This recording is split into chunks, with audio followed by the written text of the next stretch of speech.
Bonjour Sébastien Jean. Bonjour. Vous êtes directeur du CEPI et vous signez 2 chapitres dans l'ouvrage collectif et annuel du CEPI, l'économie mondiale, publié dans la collection Repères des éditions La Découverte. Le premier chapitre que vous signez, c'est celui qui donne une vue d'ensemble. Il est intitulé « Le printemps ou une hirondelle ». Alors effectivement, la croissance, elle a redémarré au niveau mondial sur un rythme inédit depuis 2011. Alors qu'est-ce qu'il faut penser de ce renouveau? C'est une embellie passagère ou alors c'est l'indice de quelque chose de plus durable, d'une reprise plus durable? Effectivement, on a l'impression quand on fait ce bilan de l'économie mondiale, disons de rentrée, puisque nous on le fait annuellement, on voit le contraste par rapport aux années précédentes, c'est-à-dire des perspectives beaucoup plus positives et ça pose la question de savoir dans quelle mesure il s'agit d'une rupture structurelle. Il me semble que dans un premier temps, ce qui est à la source de cette conjoncture, c'est une coïncidence de relativement bonnes nouvelles, qu'il s'agisse de la zone euro où la reprise se solidifie, de la Chine qui contrôle son ralentissement, des États-Unis où le cycle se prolonge, alors qu'il est déjà très long, du Royaume-Uni qui a résisté relativement bien au Brexit, ou bien de pays qui se redressent comme la Russie et le Brésil. Donc une série de bonnes nouvelles. Ensuite, comme on a une économie mondiale très interconnectée, cette reprise de la demande se propage. Et donc ça tire la demande extérieure adressée à des pays comme le Japon, par exemple, dont la conjoncture va être tirée par les marchés internationaux. Ça tire vers le haut également les prix de certaines matières premières, notamment les minerais, le ferreux, par exemple. Un certain nombre de produits agricoles, même si sur le pétrole, la situation est plus instable. Voilà.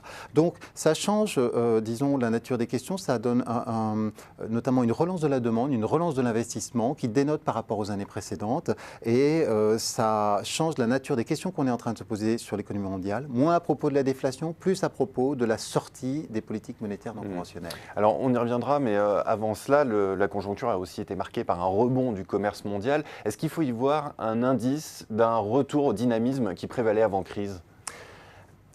On a effectivement en la matière une vraie rupture parce qu'on avait eu une stagnation du commerce mondial qui était quelque chose d'assez étonnant qui laissait la plupart des observateurs très perplexes entre le début 2015 et le troisième trimestre 2016.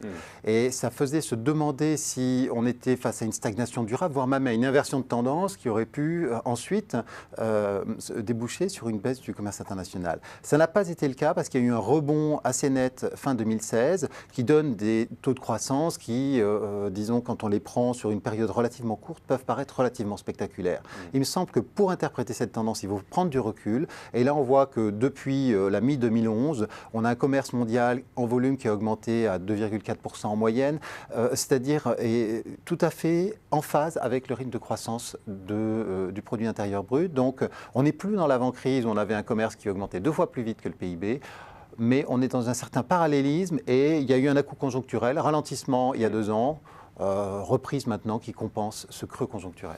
Alors, quelles sont les sources d'inquiétude? Vous avez l'air d'écarter les menaces déflationnistes. Pourtant, pour prendre le cas de l'Europe, aucune boucle prix-salaire ne s'est mise en place.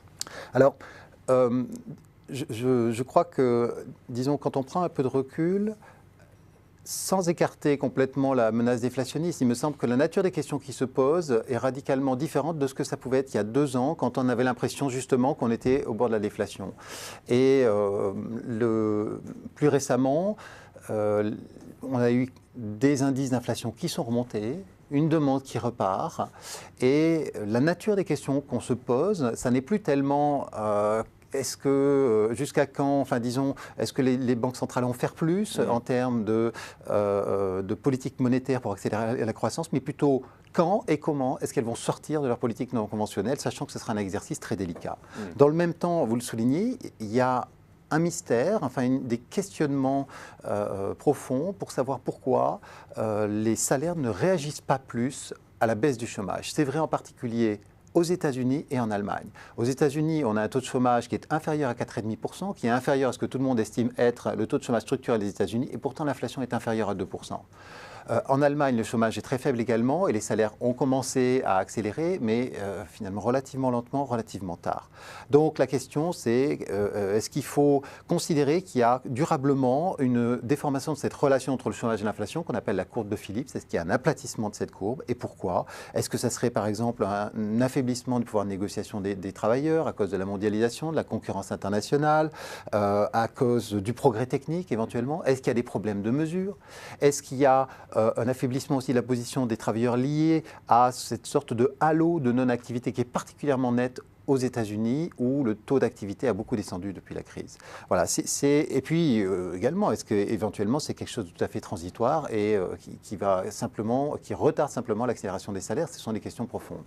Un mot peut-être sur deux autres sources d'inquiétude que vous identifiez dans le chapitre que vous signez dans l'économie mondiale 2018, le haut niveau d'endettement et les incertitudes autour de la politique Trump. Alors, les deux inquiétudes fondamentales, à mon sens, sont en effet liées à l'endettement et à la politique du président Trump. L'endettement d'abord parce qu'on est dans cette situation paradoxale où un peu plus de 10 ans après la crise financière, qui était une crise d'endettement initialement, on a une économie mondiale qui est plus endettée qu'elle ne l'était avant la crise. Et le ratio dette sur PIB au niveau mondial, qui était de 180% en 2006, est passé à 220% aujourd'hui. Donc c'est une évolution paradoxale et qui est partagée à la fois par les économies avancées et par les économies émergentes. Donc, on ne peut pas augmenter indéfiniment l'endettement en proportion de la richesse. Donc, ça pose un certain nombre de questions sur la fragilité engendrée pour l'économie mondiale et sur la façon dont on va en sortir, donc on va pouvoir opérer un vrai désendettement. Dans un contexte où, en même temps, on le voit bien, la nature de la dette a vraiment changé. Beaucoup de questions en particulier autour de l'endettement de la Chine. Et là-dessus, ce que je souligne, c'est qu'il faut, disons pas, aller trop vite dans la comparaison des chiffres pour des endettements qui sont de nature différente. La dette en Chine n'est pas du tout de la même nature que celle qu'il y avait aux États-Unis. Elle est beaucoup plus liée à de l'endettement du secteur des entreprises envers des banques qui sont détenues par l'État, contrôlées par l'État pour l'essentiel, lequel État a une capacité financière très importante. La nature des risques est très différente, je pense, de celle des États-Unis, mais ça peut malgré tout peser sur la croissance, même d'ailleurs sans crise aiguë, parce que ça va peser sur la demande avec une nécessité de désendettement, ça va peser aussi sur le financement de l'économie. C'est plutôt un scénario à la japonaise, au fond, qui m'inquiète pour la Chine. Et pour les États-Unis ?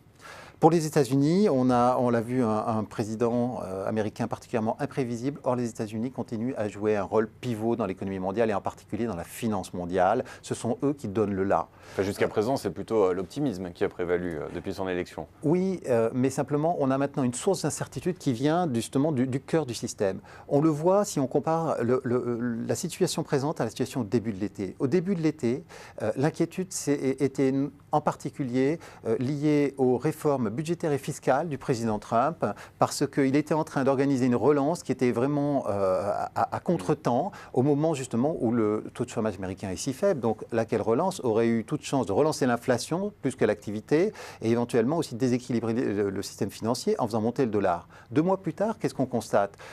Trump a échoué à gérer ses relations avec le Congrès de façon à ouvrir une perspective raisonnable, de faire passer ces réformes dans un délai, disons, relativement court. Donc on n'a plus de perspective de voir ces réformes être effectivement mises en œuvre. Dans le même temps, il a créé des tensions géopolitiques très fortes, notamment avec la Corée du Nord. Les questions, du coup, deviennent plus pressantes sur les perspectives de croissance des États-Unis, sur la valorisation extrêmement élevée des cours boursiers. Et de ce fait, la nature des interrogations qui se posent est radicalement différente de ce qu'elle pouvait être il y a 2 mois, c'est-à-dire des inquiétudes sur les perspectives de l'économie américaine et plutôt une perspective de baisse du dollar. Et c'est ce qu'on a vu dans les semaines récentes. Donc, c'est une très forte instabilité en 2 mois d'avoir un tel retournement avec à l'origine le caractère imprévisible de la politique américaine. Eh bien, merci beaucoup Sébastien Jean pour cette analyse et pour ceux qui veulent aller plus loin, je renvoie à l'économie mondiale 2018 publiée aux éditions La Découverte. Merci encore. Merci.